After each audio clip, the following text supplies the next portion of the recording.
Hey, welcome back, everybody. Welcome back. It is your man in the place to be, Rudy Rude, as known to some. Back. Well, had a little, I guess you could say, preview episode. First time out last week. Just kind of wanted to give you an idea of what to expect from I guess you could say, the live podcast here. Broadcasting from the crib. Um, and Browns only is going to be really exciting, y'all. I mean, it's going to be jam packed. It's the Super Bowl. It's the Super Bowl. Super Bowl is always a bittersweet time. I mean, jumping right in, yeah, it's the end of the football season, but at the same time, you got two great teams competing. Obviously, by now it's February 2nd, really. If you look at it, Groundhog's Day, February 1st. During the show today, we're going to talk about the upcoming Super Bowl, KC and San Francisco.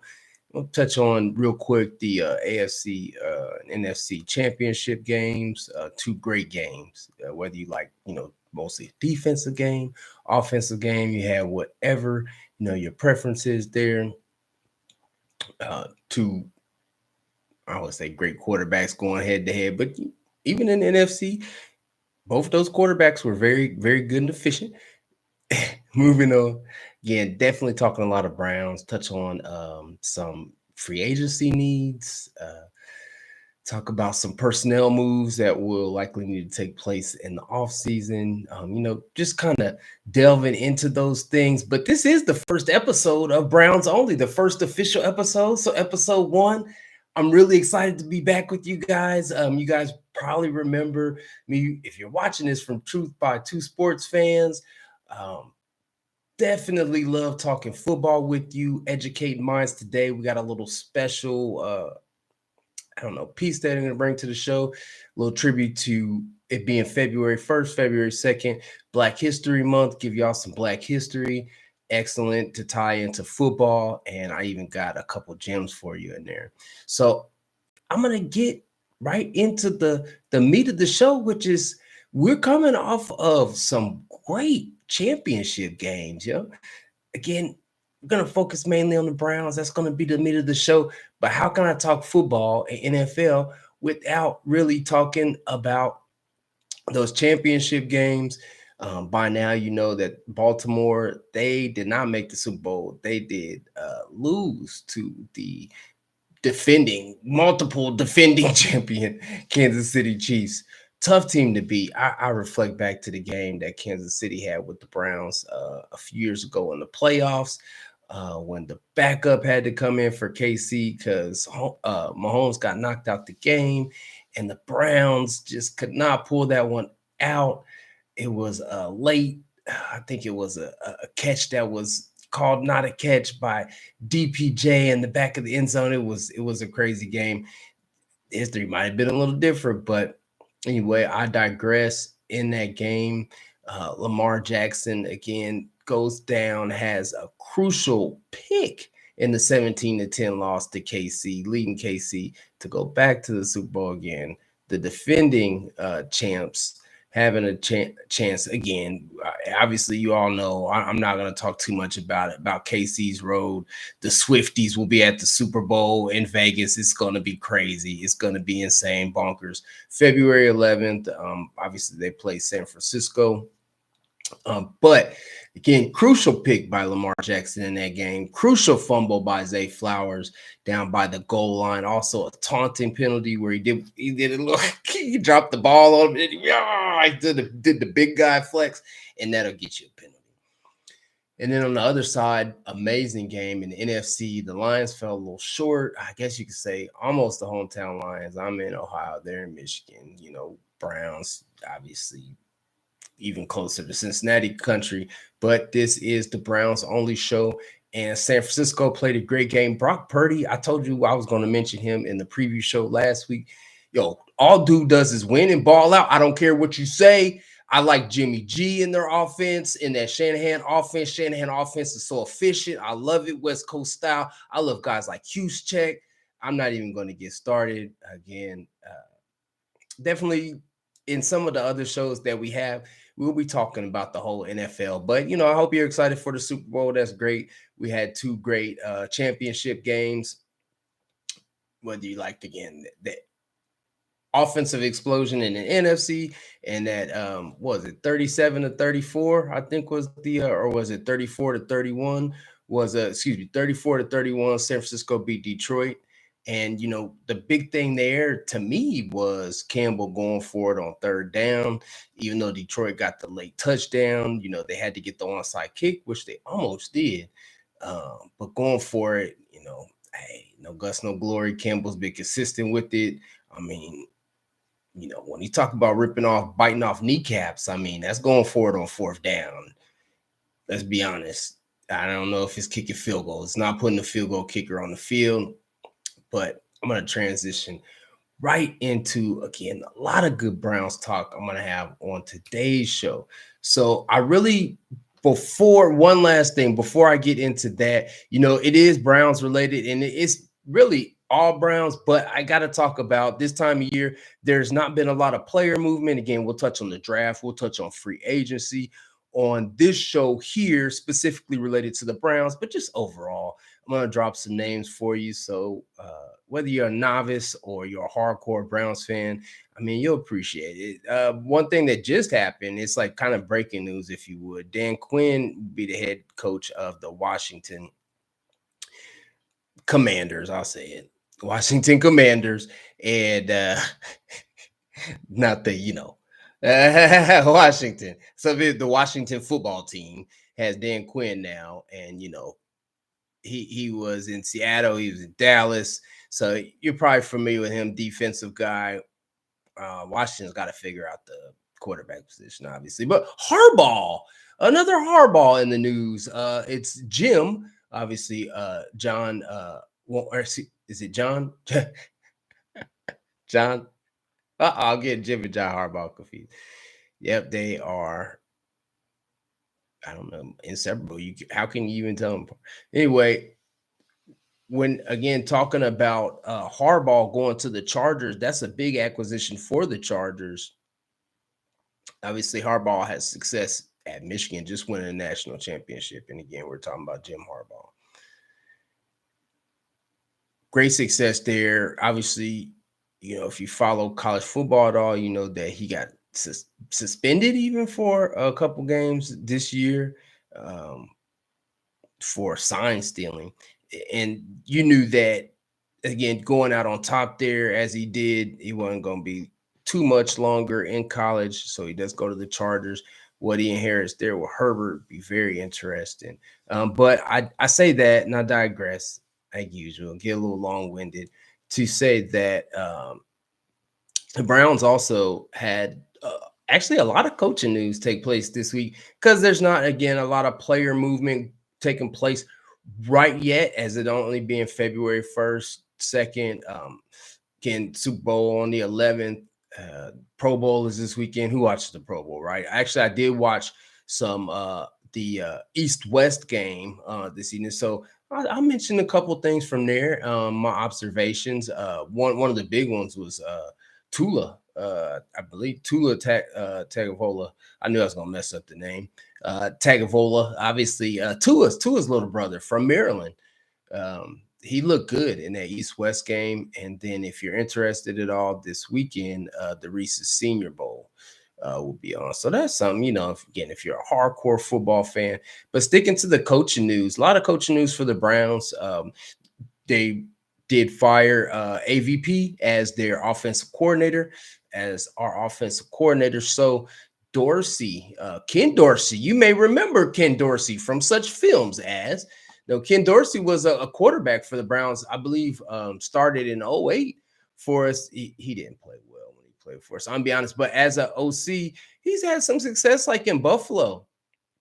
He did very well actually before, getting fired this past year. But when the Bills were 5-5, the offense, you could say it wasn't produced, but really a lot of it was attributed to early turnovers by Josh Allen. Again, not a great record, but Dorsey comes in as an OC with a lot of experience, has some familiarity in Cleveland, obviously, at least as a player.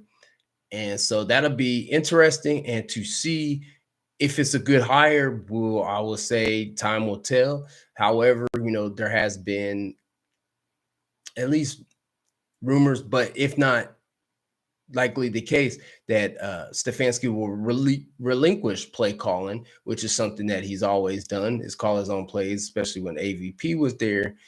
And so that, theoretically will be able to allow him to be able to focus in on, special teams more and defense more and just the overall, you could say, management of the team.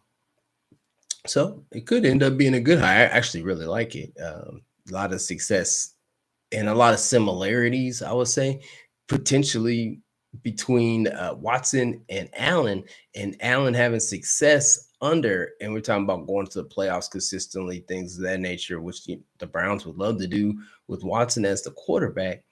And his mobility, strong arm, accuracy, getting a cannon, just one of the most talented QBs in the league. And if he can get that same type of production, and I would say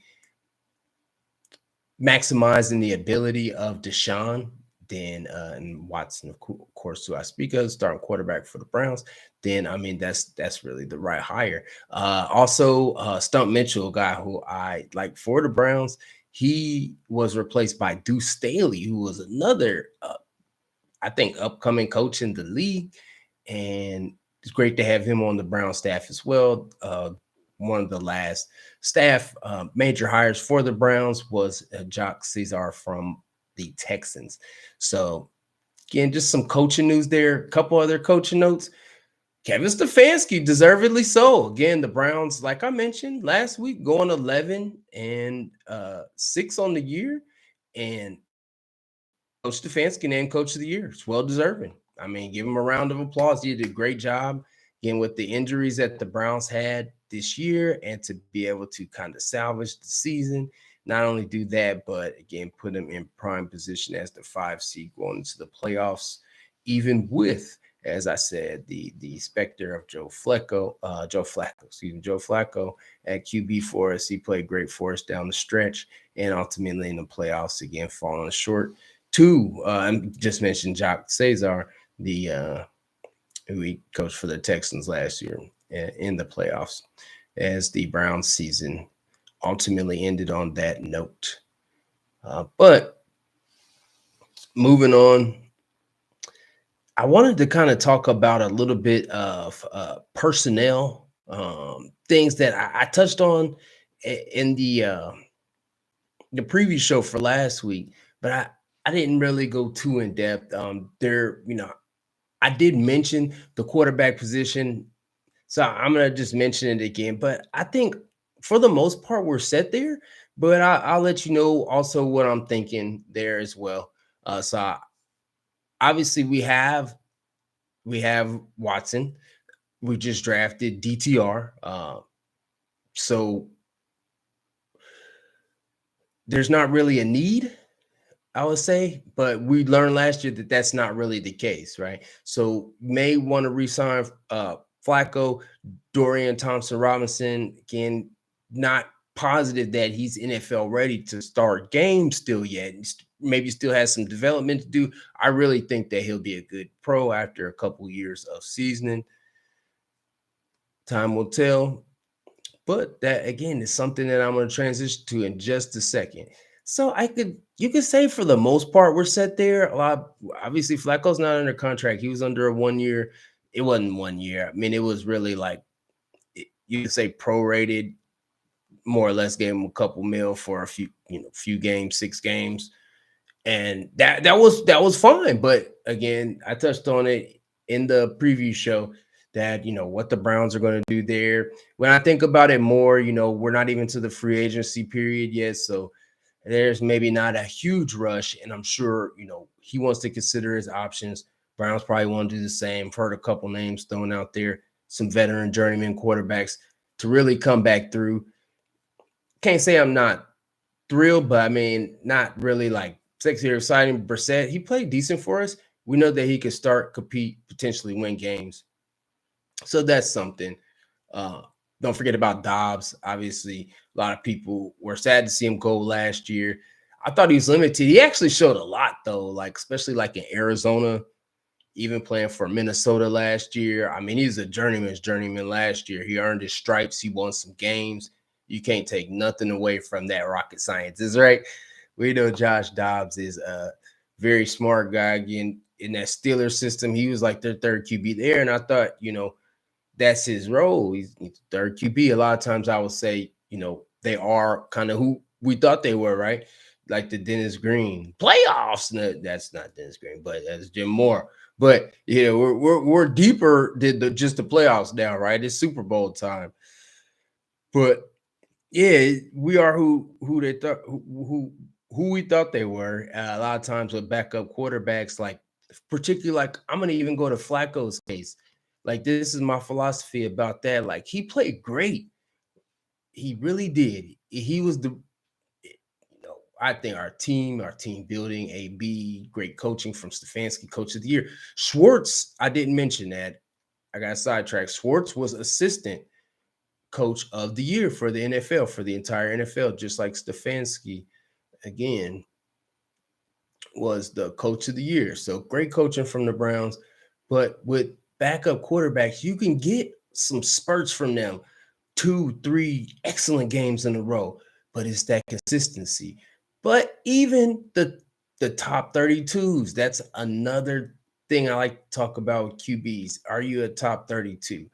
Now, Flacco showed he's potentially still a top 32. So he will have some suitors. I wouldn't say for him really starting games for him. But if you need a bridge quarterback, is he not that? Deshaun coming off the injury with the broken bones. It's a glenoid break. It's a glenoid. He broke the glenoid bone potential. I'm not a doctor, right? I just play one on Zoom sometimes during the day. So, and we'll talk about that, right? We'll talk about injuries, but Watson's. They said he's ahead of schedule. He's due to come back, like early workouts. He'll be throwing. It's not a leg injury, thank goodness, right? But it is on his throwing shoulder, so really could affect his availability. Uh, Not his availability, his effectiveness maybe early on in camp. That's all I'm gonna say. But they say he's ahead of schedule. Everything's good. I'm good with that. Good. I want him to be our starting QB, especially for next year. Start every game, and then after that, we evaluate. Just every year, you should evaluate. Again, can't overlook the 5-1 record. That's not what the main topic of the show was today. But give me talking about quarterbacks. See where I go. Again, from a backup quarterback, you'll get what you pay for. I mean, backup quarterbacks, don't get me wrong, it's not like they're on the side of the highway with signs held up, right? They're still getting a couple million. They're still getting that couple mil bag, which is the ultimate goal for all of us, right? Who wouldn't like a couple mil, right? If we put it in regular folks' terms. But ultimately, one of the goals of this show is to be able to just incite y'all with some additional football knowledge, entertain you, hopefully, as well. We'll work on different things, developing not only this show, bringing in the guest hosts. I got at least a bit of a confirmation from a couple of my cohorts, associates, and comrades that, obviously will be tuning into the show, but also calling in, maybe co-hosting. We'll figure that part out. No worries. But I did want to give a shout out to one of the main sponsors. There's two indeed that we do want to shout out right now.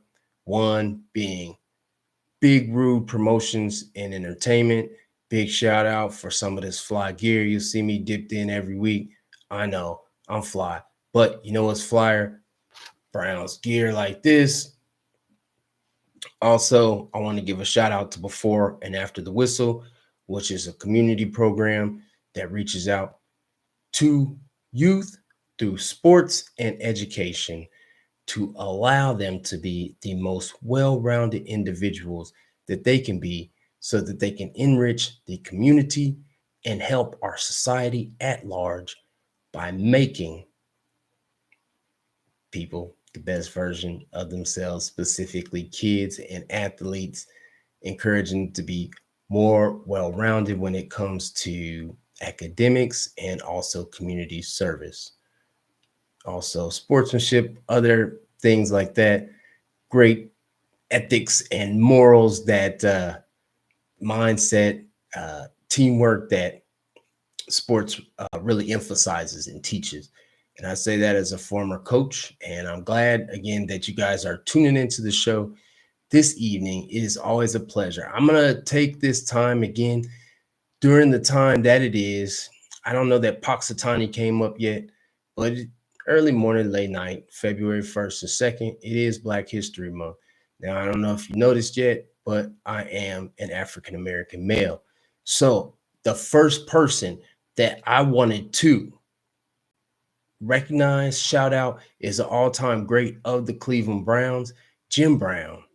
I guess you could almost say a namesake, right? It's funny because, going to history, Paul Brown was the original owner of the Browns, but Jim Brown, it's not arguably, he's the face or the greatest player to ever play for the Cleveland Browns. I want to say he had 106 touchdowns in his career for the Browns.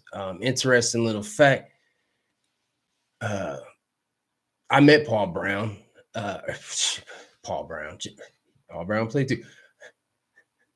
I met Jim Brown. He came to my school, and it was a pleasure. Now, Jim Brown was well known, and unfortunately, he passed this year, or this past year, 2023.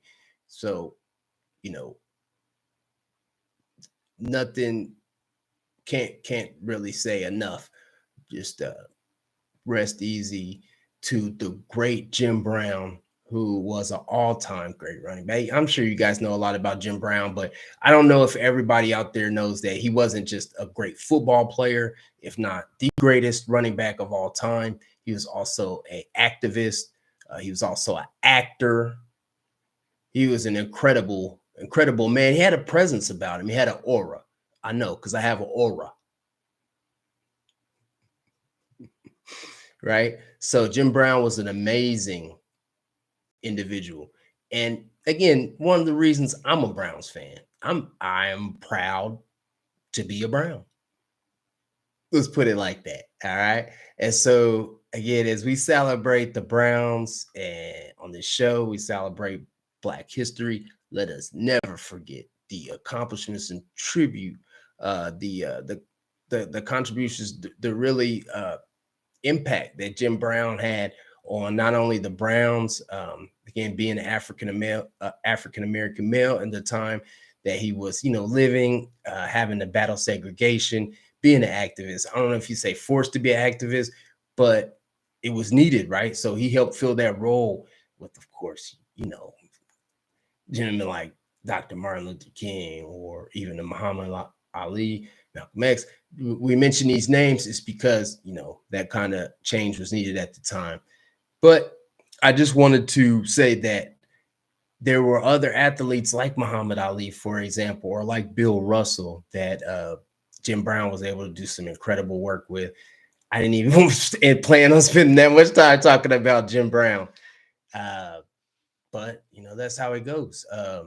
Another guy I wanted to shout out, I didn't even talk about it enough. The show, I'm only going to go like a couple more minutes.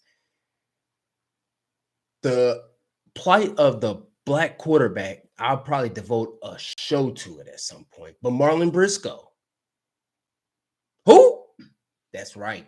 I don't know if you've heard of that name, but Marlon Briscoe is credited as being the first African American quarterback to start a game in the NFL. I mean, that's incredible. It was in 1968, but the fact that more people maybe haven't heard of that name, again, I wanted to build up to it more. You've heard of Doug Williams, you've heard of Warren Moon, you've heard of Randall Cunningham. That's the era I came up in. Not to tell my age, but watching, those guys back in the 80s, it was inspirational to me, right? I couldn't throw the ball far or anything. I wasn't good. We play in the backyard. I would be a scrambling quarterback. Now, I would say that I was Randall Cunningham or Eric Metcalf. Shout out. Eric Metcalf is, my favorite player of all time, maybe. if not Jim Brown. I did get a chance to meet Eric Metcalf at Cleveland Brown Stadium, humble bragging, right? But when I talk about again these names like Marlon Briscoe, who you may not have heard of, it's because some of these guys like Eric Metcalf for me, who I used to emulate in the backyards with some of my friends, right, catching the ball, playing football. It's because these guys have had an impact on our lives. Deion Sanders may be my another one of my favorite NFL players of all time, prime, right? He's doing big things, whether it's coaching or in the booth. But again, Marlon Briscoe was one because I know he maybe doesn't get the shine he deserves. Again, with guys like Lamar Jackson being the MVP of the league, would that even be possible without Marlon Briscoe being drafted in the 14th round by the Denver Broncos? Kind of struggling. He played receiver as well. And I'm not going to go into it right now of maybe why he wasn't the starter. I don't know. I wasn't there, right? But we do know what some of the things, misconceptions, even at that time, late 60s, 68. But I don't think that, again, not to elaborate on it too much, because I'll talk about it later, but I don't think that, quarterbacks are really getting a fair shake if they happen to be of a darker, uh, more caramel complexion until maybe like into the 2000s, early 2000s, late 90s, maybe Michael Vick era. I'm moving on though. The last name I wanted to mention was a name you may have heard of, maybe not as much like Marlon Briscoe, who again, somebody probably more people should have heard of. Marion Motley, though, he's kind of like predated Jim Brown, and he played fullback for the Browns from 1946 to 1953. So this has been a moment in Black history on this show. This is something I wanted to make sure that I brought to you guys. Just as a little special, little because I love you guys, man. And I love talking this football with you guys. We touched on some of the stuff that I wanted to get to, like with the coaching carousel in the NFL. There are a lot of other hires. One affected the Browns a little bit too. The hiring in Tennessee of Callahan as the head coach from the Bengals. It almost, there was rumors at least, and it still could possibly happen that Bill Callahan, who is a coach for the Browns, is their offensive line coach. He may even be the running game coordinator too, but that he might follow his son to Tennessee. That has not happened, hasn't taken place yet, but it possibly still can. Is all I'm saying, because his son did get named the head coach of Tennessee. So that was another coaching move there. I really wanted to get into the receiver and running back position for the Browns, perhaps next show now. I did. I'm gonna finish off with kind of dropping some names though. Like I said, I just watched that East West Shrine game, and I'm gonna watch the Senior Bowl, Reese's Senior Bowl this weekend.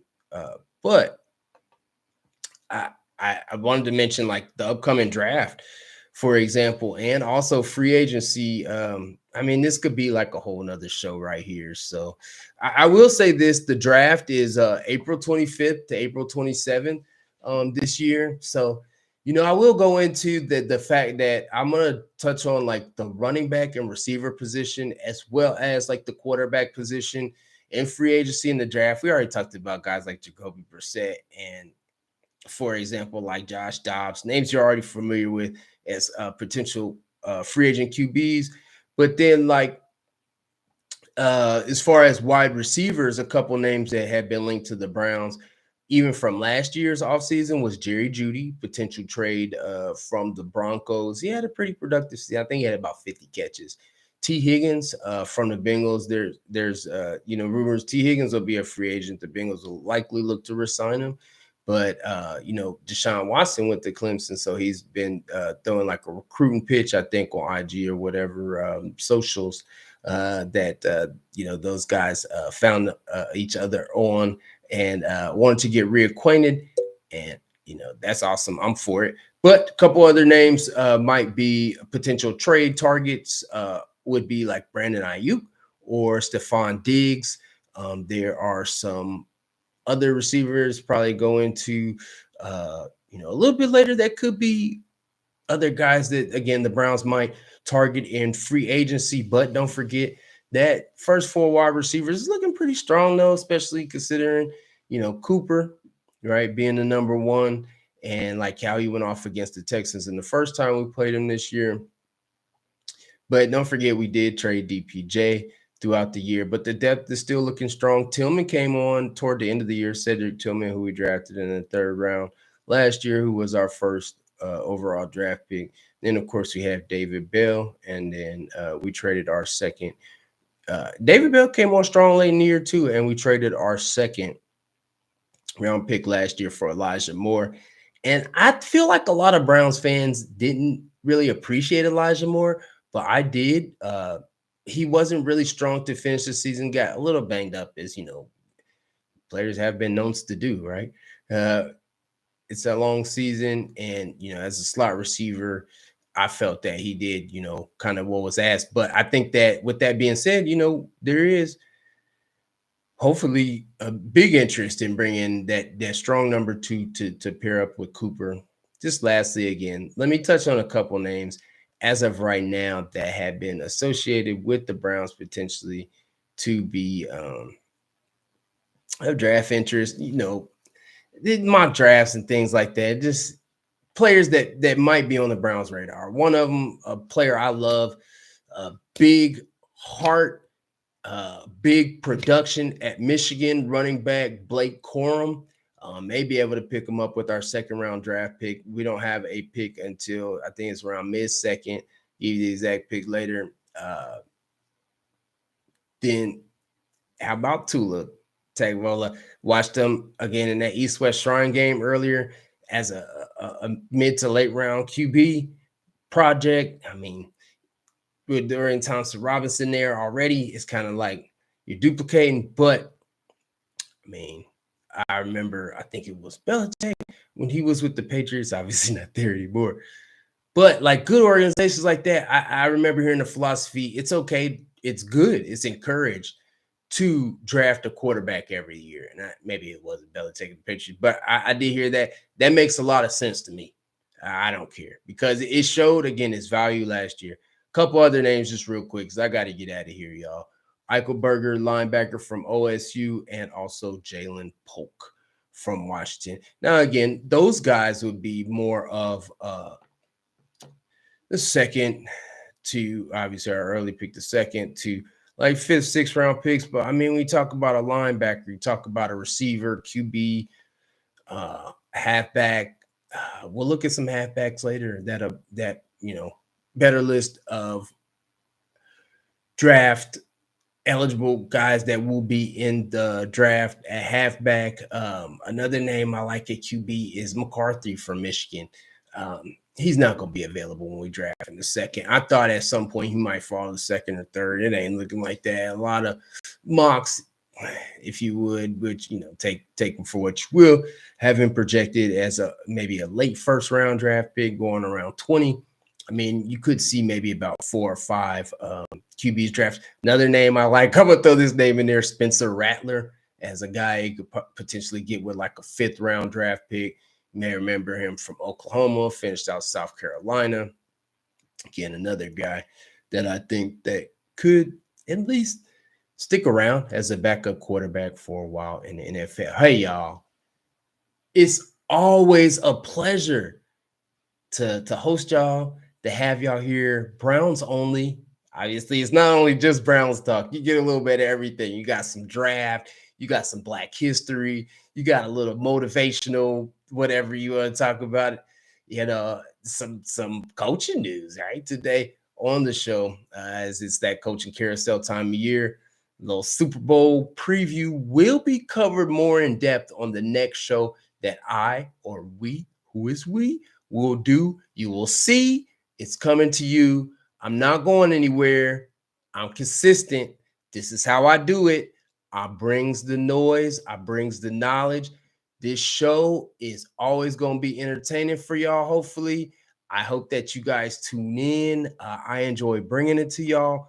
Browns only, signing off. Rudy Rude, the one and only Big Dolph, Big Rude Entertainment, before and after the whistle. bringing you Browns only, and it'll be coming to you again in about a week or so.